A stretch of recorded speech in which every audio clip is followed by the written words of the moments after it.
Hey now, welcome to the RaceGrooves Weekend Show. I hope you had a good week. It was Halloween week, so if you have kids, they went out trick-or-treating, or maybe you went out trick-or-treating, or maybe you didn't do nothing and you just took pictures of your Halloween cars and put them on Instagram and Facebook and Twitter. Yep, you know what? That's what it's about. It's just about enjoying a couple days or enjoying the day and do whatever you want to do.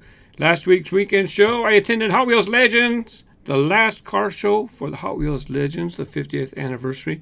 Kind of funny, as a matter of fact, because I got to go to the first stop in Mattel's headquarters in El Segundo, and then I went to the last stop right up here in Pico Rivera. I'm in Montebello at the moment. Pico Rivera, just right up that way. So it was like 6 minutes away. That's where I go usually if I'm going to pop into Walmart's. Anyways, so first show, last show, and then they took the winners, took them to SEMA in Las Vegas, and then one of them was going to be picked as the winner from all the shows. I happen to be in Vegas this weekend, or during this week. I'll talk about that a little bit more later. But last weekend show, like I said, I did the car show, and that was it for the weekend show. I just showed the car show. Biker Joe 18, the sound of horsepower, beautiful.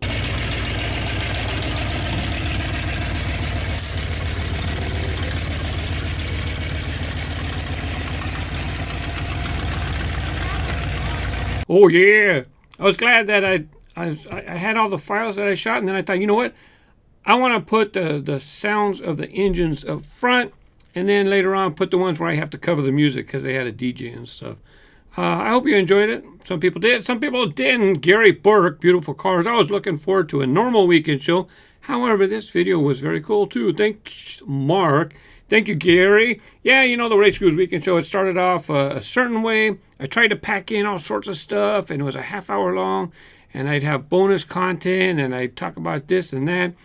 And it didn't grow the show. The show didn't grow. I still got the same amount of views. And I can't spend 2 days making the show. So anyways, look, the RaceGrooves Weekend Show, it's a variety show. I could do a variety of things. And for the send-off of Mattel's thing, I thought people would like to see what cars were there. And you enjoyed it too as well. Jay Gilbert, this is the 99th episode of the weekend show. Well, he's talking about last weekend. And as you can see in the playlist right here, this is all the videos in the playlist. So 99, and this one's 100. So if you go look now, it's 100 shows, almost 2 years. Cars, toys, and games. Wow, this is your 2-year anniversary of the RaceGrooves Weekend Show. Keep up the amazing work and have a great day. Ask RaceGrooves question. Do you sell your stuff on eBay that you don't practically care for, or probably sell the expensive stuff first? I haven't seen your eBay account so far. Well, my eBay account, Mr. Grooves, it's in the description below. But right now, I just have it open to USA sales. So I think if someone's like not in the USA, if you click the link, it's going to show you nothing because I'm not selling anything to whatever region you're in. I think that's why people don't see it. If you change your auctions to like worldwide, to see worldwide, maybe they show up. I'm not sure. And that's why, sorry for the mess.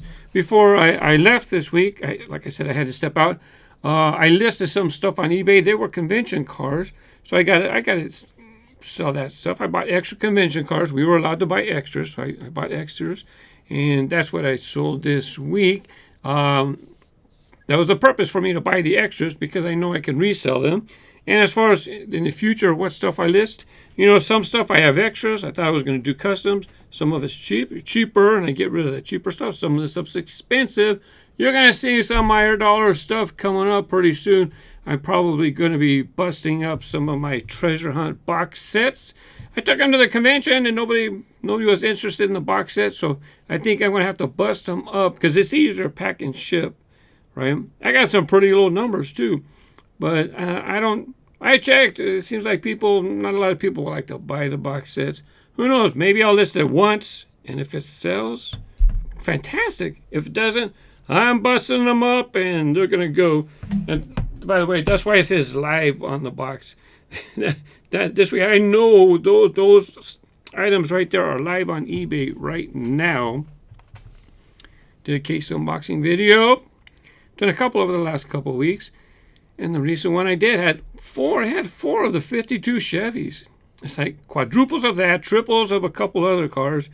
And it seemed to be seem to be missing something. I don't know. I don't even know if there was any new models in the case. I'm not sure. I did get a basic treasure hunt.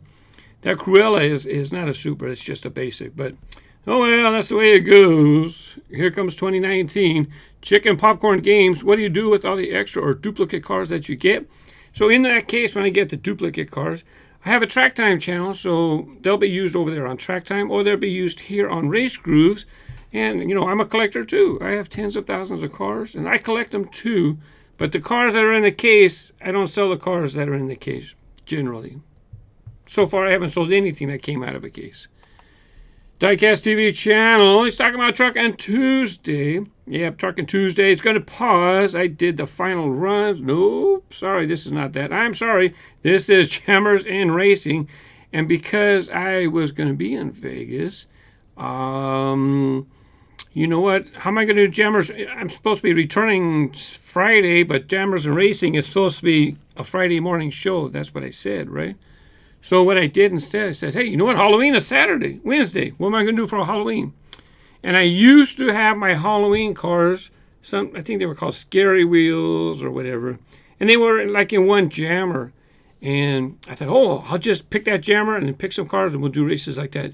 Well, I didn't have a Halloween jammer. I think at some point, I probably decided that I didn't really have enough to fill a jammer. So I just put the individual cars where they belong. Like if you've watched it, if you've seen my jammer with the governor, I have a couple Halloween cars, Scary Wheels with the governor. They're in that case. So then it's like, oh, well, now how do I whip together a quick something? And I didn't have the time to go through the comments to see what did I want to pick and to do all that stuff. And then the Bone Shaker. It's been there the whole time. Every time I show it, the Bone Shaker is right there. And the Bone Shaker, you know, some could argue that's a nice Halloween car because it's got the skull for the grail. Sure enough, that's what I decided to do. Diecast TV channel, those FTE, that's faster than ever. For those of you guys who are newer, I think back around 2004, 5, 6, I forget. There was a series, Faster Than Ever, and the wheels had nickel-plated axles. So what that meant is that they didn't have the regular steel axles. Maybe they were steel, but they were nickel-plated. But when you spun the wheel, it would just spin and spin and spin because of the nickel plating, very low friction. Those FTE wheels, nickel-plated axles, are impressive. I expected the high-speed wheels to be more competitive, but didn't seem to be. Thanks for the video. Good to see so many variations of the Bone Shaker family at once. And I did various Bone Shakers. I did the Joker Shaker. I did Baja Bone Shaker. I did the new Shaker, the thing where the head bobbles, and then Speed Shaker. I think that's all of them. If not, watch the video, look in the description. Those are the cars. But as far as the Bone Shaker models that I used there, that might only be like a fourth of the number of Bone Shakers that have been released. Dozens of Bone Shakers releases. But anyways, thanks for watching. And sure enough, the Faster Than Ever proved. Oh, so let's talk about Faster Than Ever. So just because the wheels are faster than ever doesn't mean all of a sudden the car is going to be a top 10 racer, right? That was a good example of what Faster Than Ever was. If you put on the nickel-plated axles on Bone Shaker and then you compare it to other Bone Shakers that are the same, maybe metal base, whatever, the same, right? The one with the Faster Than Ever wheels or axles should win more often, right? It's not going to beat a noodlehead. It's not going to beat a champion racer, but the one with the Faster Than Ever wheels should be faster, right? If you're going to turn around and race it against some of the cars that has Faster Than Ever wheels, it's like they weren't fast in the first place. You can put lipstick on a pig, it's still a pig. I'm just saying, right? So you can put Faster Than Ever wheels on a dog, it's still a dog. It's not going to make it faster.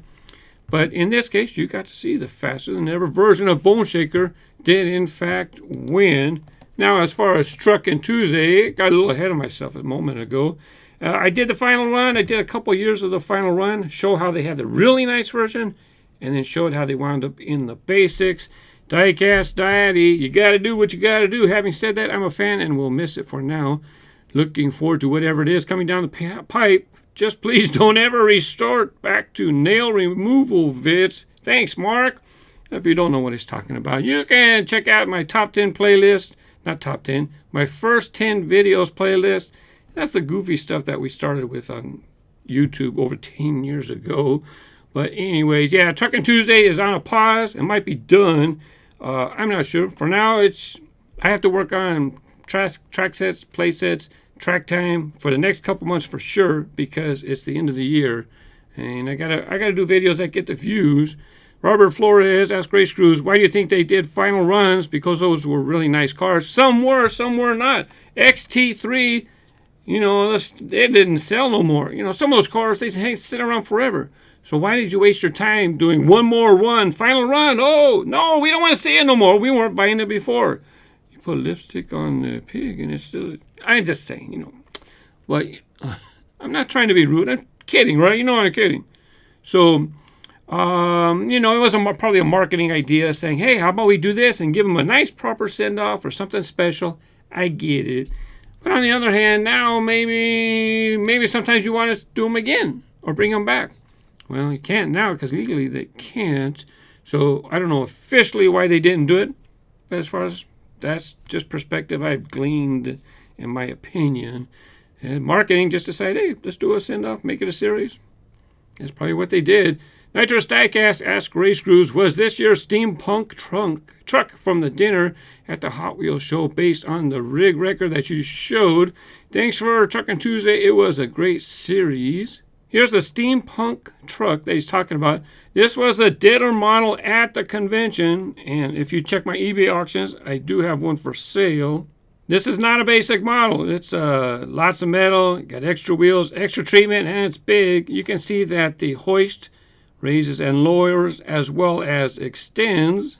As for the rig record, this is a different sample. This is not the final run version. If you want to see the final run version, watch that Truckin' Tuesday presentation. So here's one, and I don't know. It's a pretty cool model. Triple axle, six-wheeler. I like it. But it's another model that they decided to put in the final run series. And looking at the cabs, nothing similar whatsoever, in my opinion. And I edited a picture to show you side by side or top and bottom. This way you can see the sides. Nothing similar whatsoever, even though they both were designed by Larry Wood. Decades apart. Truckin' Tuesday's my baby. I've been working on it for 2 years. It's kind of neat. I got to do different things, but it's just not growing. And I think the last one, 3,000 views or something. Hardly anybody sharing the video, hardly any thumbs up. I got the point. Not enough people liking it. What can I do? Just a thought. This is Tortoise Tom. Hey, just a thought. Some of your older videos revolved around collecting pallet raids, in-store videos, what were you chasing, and so on. Maybe go back to where it all started. You kind of veered away from that. I catch myself watching your older videos all the time. Anyway, just a thought. I love your channel and will continue watching. I still have to laugh when I walk by my son's room and hear your voice. Yesterday he asked if we can do Ripping 10. LOL. Thanks, Tortoise Tom. Longtime viewer, obviously, like you know. Well, let's take a couple things. Pallet raids. I took a couple of pallet raids off the channel. One of them because I had a mistake in there, so I let it go. I'll give you a link to another one. That one's still live. But, a lot of people are doing pallet raids nowadays. And they're not getting views. Look at how many views those people get. It's just not enough. Let's see, what else do we have here? Ripping 10. He mentioned Ripping 10. At the time, there was a lot of Kmarts. So, and Toys R Us, speaking of which, and there would be a mail-in. You mail in 20 UPCs, and then you can send in for a free car plus shipping and handling. Well, 20 cars, so I designed Ripping 10, so you can, rip, how fast can you open 10 packages? That's Ripping 10, the speed challenge. And then the other was Ripping 10 to where you just take your time in a show and tell, talk about 10 cars. Well, it kind of was tied to the mail-ins. Well, now since both of those, Toys R Us is gone, Kmart's almost gone, and not only that, they don't sponsor my channel. So why should I keep creating content that's kind of tied to those mail-in things, right? Why should I help them sell cases? They don't provide the cases to me, right? I don't promote dealers. Why should I promote them? That's what they're doing, selling cases, right? Anyways, but as far as some of the older stuff, didn't necessarily get a whole lot of views. And not only that, I was actually working at the post office at the time, right? So I was up there by another 24-hour Walmart. So, like, I can stop by that Walmart, and that's why sometimes I'd find stuff. Because overnight, they're open 24 hours. I could find something, I could film it, whatnot. And not now. A lot of Walmarts are not even open 24 hours. And even the one over here at Pico, there are a couple guys, they're always there getting the stuff off the pallet anyways. And I don't want to be just spending time waiting around. Maybe I'll get something off of a pallet. So I appreciate your thoughts. But even those videos, even if I've got 100,000 views, I mean, how many days do I have to sit there and wait for pallets? I want to be home with my family, really. And I have other things to work on. And not only that, a lot of that stuff, like I said, wasn't even sustaining the channel. Here is like the top videos that I have. And look, my number one video is not even Hot Wheels. It's Optimus Prime Rescue Trailer. So track time is a popular thing for me. That's why I got to get to work on the track time channel, because clearly that's what people want to see more of is track time. I have to get to my track time channel. And I don't know, I have no idea how I have a Matchbox case unboxing video with 9 million views. It's a fluke, couldn't tell you. But anyways, that's the deal, is that I have to get to the track and play set, the action stuff, the fun stuff. That's more so what gets the views. And those were the things that really I earned my living off of. That's what allowed me to do the other collector hobby stuff. That collector hobby stuff was just filler to grow the channel. But it was not sustaining the channel. It was those big videos that were sustaining the channel that allowed me to do the other things. But anyways, Tortoise Tom, you are appreciated. Gary Burke, you are appreciated. Matter of fact, at the top of the show, Biker Joe, you are appreciated as well. And I'm missing somebody. They're on me with Patreon. CJ Love, did I get his comment? Am I Daddy? Big Daddy. Anyway, CJ Love. They're with me on Patreon, right? So they get behind the scenes videos. And a matter of fact, so Trucking Tuesday's gone. Something else is going to go. And you can have that. I posted that over on Patreon, what's going to happen with that. Anyways, thank you for watching. Have a great week. Bye-bye.